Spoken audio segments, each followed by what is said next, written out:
केजरीवाल साहब को सीएम बना के परेशान है, पीएम के तो ख्वाब ही ना देखें। वक्फ बोर्ड के तीनों दरवाजों पर ताला डालेंगे।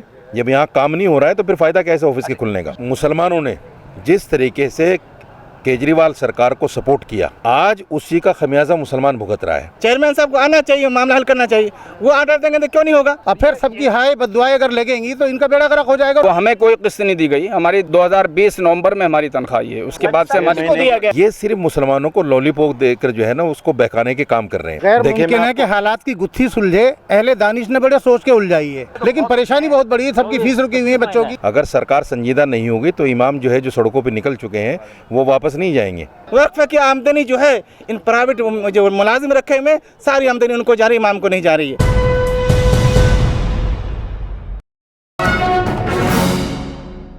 मैं इस वक्त दिल्ली वक्फ बोर्ड के बाहर मौजूद हूं। मेरे पीछे आप देख सकते हैं कि बड़ी संख्या में यहां मस्जिदों के जो इमाम हैं वो पहुंचे हुए हैं।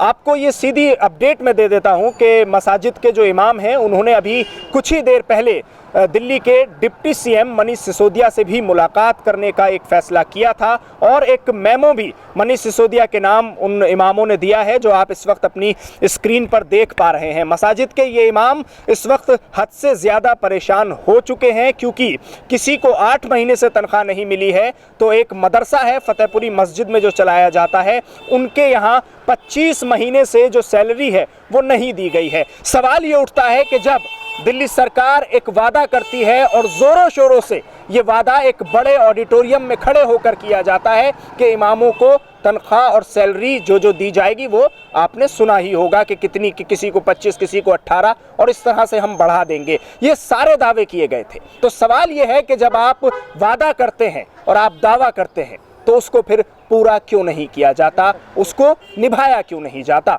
मैं सीधे बातचीत करता हूं। हमारे साथ जो आइम्मा हजरात मौजूद हैं, सबसे पहले आपसे जानना चाहूँगा कि क्यों बार बार यहां आना पड़ जाता है इमामों को, जिन इमामों को शायद इस तरह के कदम नहीं उठाने चाहिए कि उनको सड़क पर आना हो, प्रदर्शन करना पड़े, और आज वो इमाम इतने मजबूर हो जाते हैं कि उन्हें प्रदर्शन करना ही पड़ता है। और हम देखते हैं कि बार बार यहाँ वक्फ बोर्ड के बाहर आप लोग को आना पड़ता है। देखिए, ये दिल्ली सरकार की गलत पॉलिसी का नतीजा है। दिल्ली सरकार ने एक पॉलिसी बनाई और प्राइवेट इमामों को उसमें तनख्वाहें देनी शुरू कर दी। हालांकि दिल्ली वक्फ बोर्ड के पास में उसके 275 परमानेंट इमाम हैं, जिनको 30 साल 40 साल या यूँ कहिए कि आज़ादी के बाद में जो भी सरकारें आईं, चाहे वो बीजेपी की सरकार रही हो, चाहे कांग्रेस की सरकार रही हो, सब ने इन इमामों को तनख्वाहें दी हैं और किसी ने कोई चूचरा नहीं किया है। केजरीवाल सरकार ने ग्रांट का बहाना बनाकर दिल्ली के 2200 प्राइवेट इमामों को तनख्वाहें देनी शुरू कर दी। उससे ये वावेला खड़ा हो गया, क्योंकि ग्रांट का मतलब ये है कि ग्रांट जब सरकार देगी तो तनख्वाह मिलेगी, नहीं ग्रांट सरकार देगी तो तनख्वाह नहीं मिलेगी। उसने हमें जो असल हमारी आमदनी थी उससे हमें वंचित कर दिया। हमारी आमदनी जो होती थी वो तो एक तो किराए से होती थी, दुकानों के किराए से। दूसरे जगह जगह पर हमारे होर्डिंग्स लगते थे, उन होर्डिंग से भी बहुत सारा किराया हमें रेवेन्यू होता था। लेकिन जब से दिल्ली सरकार केजरीवाल में सरकार आई है दिल्ली में, होर्डिंग लगना बंद हो गया और उस होर्डिंग की आमदनी हमारी ख़त्म हो गई।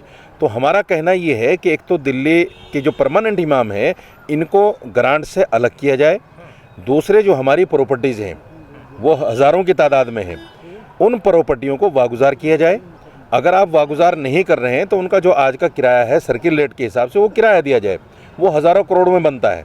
आज आपने मनीष सिसोदिया से भी मुलाकात करने का फैसला किया था, क्या रहा जब आप लोग वहां पहुंचे, मुलाकात हुई? हम मनीष सिसोदिया के यहाँ गए थे। मनीष सिसोदिया ने ओएसडी को बाहर भेजा। हमने कहा कि हम ओएसडी से बात नहीं करेंगे, हम मनीष सिसोदिया से डायरेक्ट बात करेंगे।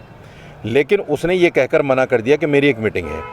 ये बदमाश लोग हैं, मैं साफ कहना चाहता हूँ। आपके लिए 2 मिनट का समय उनके पास नहीं था? बिल्कुल, मैं यही कहना चाह रहा हूँ। देखिए, दिल्ली के अंदर मुसलमानों ने जिस तरीके से केजरीवाल सरकार को सपोर्ट किया, जिस तरीके से कांग्रेस को नकार कर हम सत्ता में लाए, आज उसी का खमियाजा मुसलमान भुगत रहा है।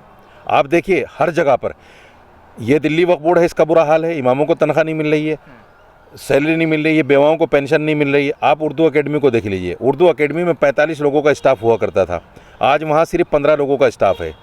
न वहाँ नई भर्ती हो रही है, न जो लोग 15 साल से काम कर रहे हैं न उनको परमानेंट किया जा रहा है।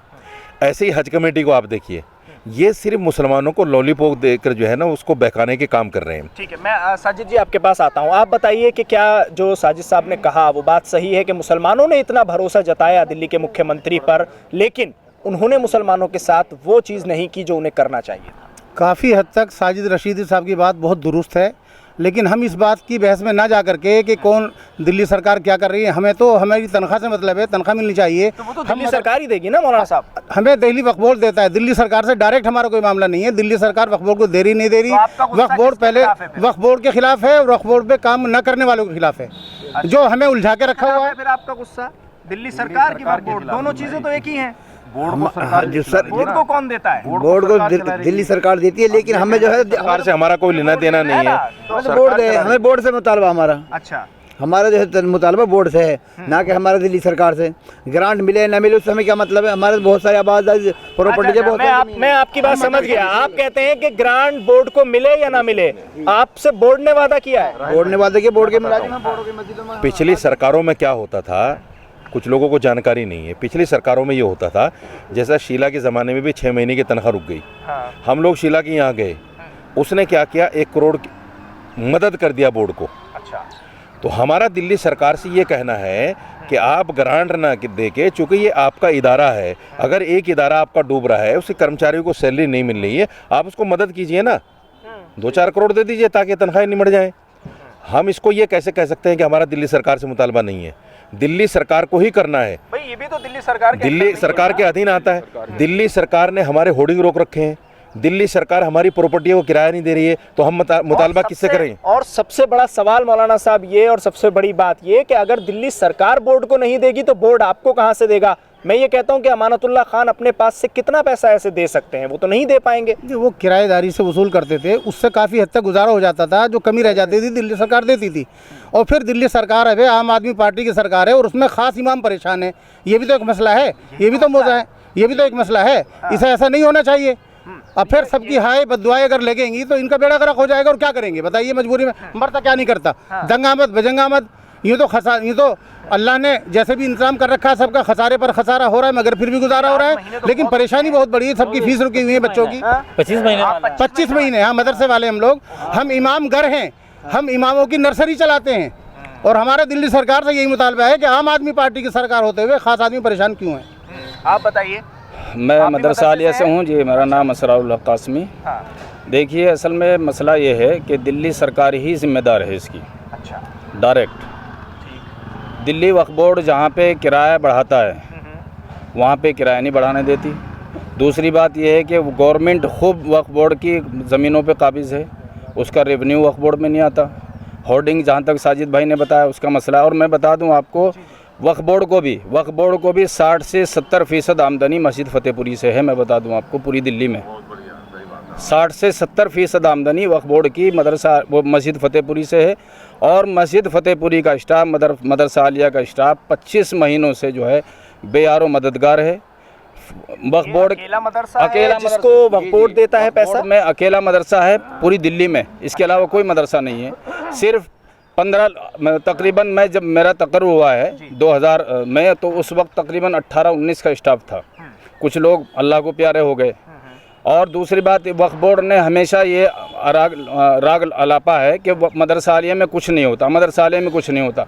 मैं अपने हाथ की तहरीरें आपको दिखा सकता हूँ कि वक्फ बोर्ड की तरक्की के लिए हमने क्या क्या जतन नहीं किए और वक्फ बोर्ड को हमने क्या क्या नहीं लिखा। हमने कहा भाई मदरसा आलिया के पास में शाम की शिफ्ट खाली है, आप मदरसे में कंप्यूटर सेंटर खोलिए, हमें जो है ना 3 असातिज़ा ऐसे दीजिए जो इंग्लिश हमारे बच्चों को सिखा सकें।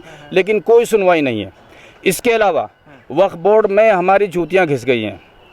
सीओ साहब वक्त नहीं देते, चेयरमैन साहब फ़ोन करते हैं, वक्फ बोर्ड में फ़ोन कर देते हैं। अब वो चेयरमैन साहब जाने, उनका अल्लाह जाने, वो दिल से करते हैं या बेदिली से करते हैं। यहाँ उनके फ़ोन का कोई भी किसी के ऊपर कोई असर नहीं होता। आप ये कह रहे हैं कि अमानतुल्लाह खान जो फ़ोन बोर्ड में करते हैं उसके बाद कोई असर नहीं होता। और मैं बताऊँ आपको, जो दिल्ली वक्फ बोर्ड का जो सीनियर ऑफिसर है मकसूद सर, जो मखसूस सर हैं, जो 5 शामनाथ AAO साहब 5 शामनाथ मार्ग पे बैठते हैं, वो इस मैच के सबसे बड़े मुजरिम वो हैं।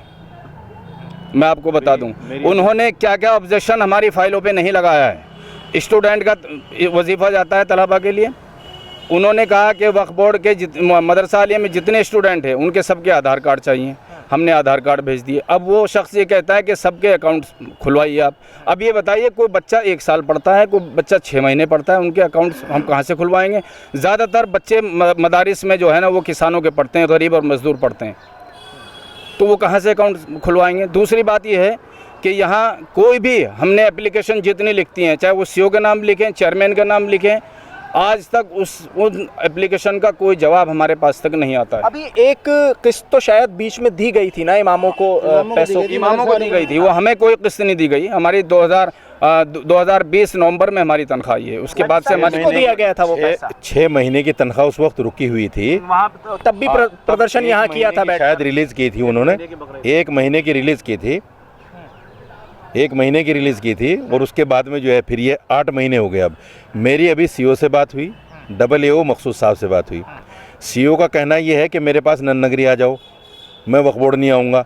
अरे जब आपको वक्फ बोर्ड नहीं आना है तो आप इस्तीफ़ा क्यों नहीं दे देते कि मैं वक्फ बोर्ड का काम नहीं कर सकता? उनके PSO का और PA का कहना ये है कि उनके पास चार्जेस बहुत हैं, उनके वो SDM है, वो फला काम देखते हैं, फला काम, तो आप इस्तीफ़ा दे दो, दूसरा कोई फुल टाइम आएगा।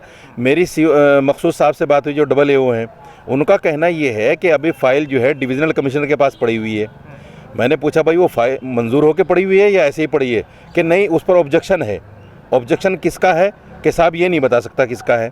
तो सवाल ये है कि जितने भी सरकार से लेकर दिल्ली वक्फ बोर्ड तक ऑफिसर हैं, ये तमाम के तमाम इमामों को, मदरसा आलिया फतेहपुरी वालों को, सबको गुमराह कर रहे हैं और ये कह देते हैं आज करेंगे कल करेंगे, और उस पर कोई नतीजा खैरखा नहीं निकलता। साजिद साहब, ये हो क्या रहा है? क्योंकि पूरी ये जो गुत्थी है एक, या तो वो सुलझ नहीं पा रही है, क्योंकि एक तरफ जब चुनाव होता है और मुसलमान दिल्ली सरकार को एक अच्छा सा जवाब दे देते हैं, उसके बाद फिर मौलाना अरशद मदनी के पास एक पूरी टीम पहुंच जाती है मिलने के लिए, फिर इमामों की सैलरी का मुद्दा उठ जाता है, आप लोग आकर सड़क पर खड़े हो जाते हैं और फिर मुतालबा करने लगते हैं, लेकिन आपको सैलरी नहीं दी जाती। तो ये गुत्थी सुलझेगी कैसे? आखिर हो क्या रहा है? एक तरफ मुसलमानों का साथ भी चाहिए, दूसरी तरफ इमामों को परेशान भी करना है। गैर मुमकिन है कि हालात की गुत्थी सुलझे। अहले दानिश ने बड़े सोच के उलझाई है, इशारा समझ लीजिए बस आप।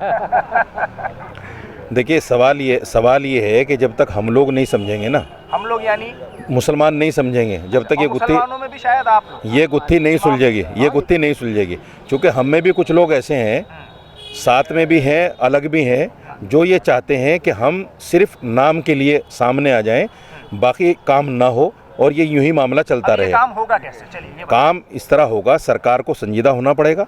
अगर सरकार संजीदा नहीं होगी तो इमाम जो है जो सड़कों पे निकल चुके हैं वो वापस नहीं जाएंगे। हम लोग बैठे हुए हैं यहाँ, हमने ये तय कर लिया है कि अगर सीओ बात नहीं करेगा और हमारा मसला हल नहीं होगा तो वक्फ बोर्ड के तीनों दरवाज़ों पर ताला डालेंगे। जब यहाँ काम नहीं हो रहा है तो फिर फ़ायदा कैसे ऑफिस के खुलने का? ये चीज़ मैं सबसे पूछना चाहता हूँ, आप बताइए क्या करेंगे? जी, जैसा रशीदी साहब बता रहे हैं वैसे किया जाएगा। मजबूरी में सब कुछ करने को तैयार होंगे। जंग आमद बजेंगे, जंग आमद, मरता क्या नहीं करना। ताले लगेगा और क्या बताइए। ताला लगेगा। जी ताला, हाँ, ताला लगना चाहिए, लगेगा। अच्छा, क्यों लगेगा ताला? भाई तनख्वाहें नहीं, जब काम नहीं कर रहे हैं यहाँ तो क्यों यहाँ अंदर बैठे हुए हैं? फीस रोक के जा रही है। आप भी बताइए। मैं कहना चाह रहा हूँ आपसे, अगर केजरीवाल जी चाह लें तो ये काम 1 घंटे में हल हो जाए इंशाल्लाह। सारे अफसर जितने भी अफसर बैठा रखे उन्हें सब उन्हीं के अंडर में है ना। अगर वो दिल से कोशिश कर ले, अगर इमामों की दुआ ले तो इंशाल्लाह आगे चल कोई PM बनेंगे। कोई मोहब्बत तो करे इमामों से। हम भी तो इंसान हैं, उसी के वो बोर्ड उसी का दिन तो आता ना। खतरनाक साबित होगा। वो क्यों ऐसे करते हैं? सीएम बना के परेशान है केजरीवाल साहब को, CM बना के परेशान है, PM के तो ख्वाब ही ना देखें। अच्छा, तो और जान में और अगर हमारा काम नहीं करेंगे, गलावा आजू है उसका, सड़े आजू का कट जाना बेहतर है, हट जाना बेहतर है। देखिए मैं बताऊं आपको, भाई साहब बच्चे परेशान हैं, 8 महीने से तनख्वाह नहीं मिल रही, सबके बच्चे परेशान हैं, हालात ख़राब हैं। जहाँ बच्चे ट्यूशन पढ़ने जाते हैं उनकी फ़ीस नहीं दी जा रही, उन्होंने ट्यूशनों से बच्चों को हटा दिया। जहाँ से बच्चों का दूध आ रहा है, राशन की चीज़ें आ रही है, दूध आ रहा है, दूध वालों ने भी 2-3 महीने पहले बिल्कुल दूध देना बंद कर दिया, बच्चों को दूध तक नसीब नहीं हो रहा। हाल इतना बदतर हो गया कि हम लोग अपने अल्फाज में बयान नहीं कर सकते, इसलिए। और वक्फ बोर्ड में आते हैं तो यहाँ कहते हैं कि हम लोग खुद स्ट्राइक पर धरना दे रहे हैं। जब वक्फ बोर्ड काम ही नहीं कर रहा तो वक्फ बोर्ड में ताला लगाया जाए, कोई फ़ायदा ही नहीं। जब हमारी कहीं सुनवाई नहीं, केजरीवाल के यहाँ गए वहाँ सुनवाई नहीं हुई, मनीष सिसोदिया के यहाँ गए उन्होंने मिलना पसंद नहीं करा, वहाँ हमारी सुनवाई नहीं हुई। अब यहाँ आकर जो है रशीदी साहब ने बात करी CO साहब के यहाँ, तो वो भी वहाँ भी कोई सुनवाई नहीं हो रही, तो फ़ायदा क्या है? आज आपने ठान लिया है कि अगर बात नहीं सुनी गई तो ताला? आज आपने ठान लिया कि आज हम यहीं रहेंगे। आप बताइए। जी, परेशानी यह है कि ताला लगा देंगे। ताला लगाने के बाद तो अभी तमाम लोगों से राय मशवरे से हो जाएगा आखिर, वक्फ बोर्ड में काम ही नहीं हो रहा तो ताला लगना ही लगना है। मामला ये है कि तय हो गया है आप अइम्मा हज़रात बार बार वक्फ बोर्ड आते हैं और अपने सैलरी के लिए आते हैं, कभी ऐसा नहीं हुआ। ये जब से वक्फ बोर्ड के चेयरमैन अमानतुल्लाह साहब बने हैं तो इनके अंडर में वक्फ बोर्ड चल रहा है, तो जिम्मेदार अमानतुल्लाह साहब हुए, चेयरमैन साहब हुए। चेयरमैन साहब को आना चाहिए, मामला हल करना चाहिए। वो आर्डर देंगे तो क्यों नहीं होगा? चेयरमैन अमानतुल्लाह साहब आज आर्डर दें तो इतने लोग को भर क्यों रखा? वक्फ बोर्ड में 35-40 के आदमी था, 50 ऊपर नहीं था, आज 200 के करीब है। तो 200 के करीब में क्या कर रहे हैं? काम जब हो ही नहीं रहा तो क्यों रखे हुए इतने घंटा? वक्फ बोर्ड पर पूरा भार रख रखा उन्होंने, सारी आमदनी उन्हीं लोग को जा रहा है। इमाम को तनख्वाह जो वक्फ बोर्ड से की आमदनी से मिलती थी, वक्फ की जितनी आमदनी उससे सैलरी मिलती थी, कभी पैसे घट गए तो दे दिया सरकार से ग्रांट से लेकर के। आज जो वक्फ का इमाम है तकरीबन 200 के 80 करीब है, ये सब परेशान हाल है। ये अक्सर उन इलाकों में है जो गैर मुस्लिम इलाका है, मुसलमान की आबादी नहीं है, वहाँ खाने का इंतजाम नहीं, रहने का इंतजाम नहीं, उनकी सैलरी रुकी हो तो किस पोजीशन में होंगे आप जान सकते हैं। तो ये सब गलत फैसले जो लिए गए हैं, ये अमानतुल्लाह साहब और चेयरमैन साहब और जितने मेम्बरान हैं उन्होंने गलत फैसले लिया कि अइम्मा हज़रात को तनख्वाह हर महीने नहीं दी जा रही। दूसरी बात ये कि अइम्मा का जो फ़ाइल वक्फ के जो इमाम है उनकी फ़ाइल को प्राइवेट इमाम के साथ क्यों जोड़ दिया गया? प्राइवेट इमाम के साथ नहीं जोड़ना चाहिए, हमारी फ़ाइल अलग जाए तो हमें कोई परेशानी नहीं होती। उन्होंने उसके साथ जोड़ दिया कि तुम भी परेशान हो, ये भी परेशान रहेंगे। हमारी फ़ाइल आज अलग कर दे तो कहीं भी हमारी फ़ाइल नहीं रुकेगी, हर जगह हमारा मामला हल हो जाएगा। मैं चेयरमैन साहब से, मेम्बरान साहब से, सीओ साहब से गुजारिश करता हूँ कि वक्फ के जो इमाम हैं उनकी फ़ाइल को अलग किया जाए, उनको परेशान नहीं किया जाए, उनको हर महीने सैलरी दी जाए। और वक्फ के पास इतनी आमदनी है कि हर महीने इमाम को तनख्वाह मिल सकती है, कोई रुकावट नहीं हो सकती। वक्फ की आमदनी जो है इन प्राइवेट जो मुलाजिम रखे हुए सारी आमदनी उनको जा रही है, इमाम को नहीं जा रही है। शुक्रिया बातचीत करने के लिए आप लोगों का। ये तमाम जो आइम्मा हजरात हमारे साथ इस वक्त मौजूद थे, उन्होंने सीधे तौर पर अपनी डिमांड और अपनी बात रखी है। लेकिन एक बड़ी बात निकलकर ये सामने आ रही है कि जब से ये वादा किया गया था उसके बाद से शायद कुछ समय ही ऐसा गुजरा हो कि जब आइम्मा को तनख्वाह टाइम पर मिल गई हो, वरना उसके बाद हर बार यही हुआ है कि कहीं 6 महीने, कभी 1 साल, तो किसी की तो 25 महीने से तनख्वाह मिली ही नहीं है। लेकिन इस बार ये तय कर लिया है जो इमाम यहाँ मौजूद हैं उन्होंने कि अगर बात नहीं सुनी गई और बात नहीं मानी गई तो ये जो वक्फ बोर्ड आप देख रहे हैं इसके जितने भी दरवाजे हों उन सब पर इमामों का ताला जड़ जाएगा। दिल्ली से कैमरा पर्सन नाजिम के साथ न्यूज़ MX के लिए साहिल नकवी।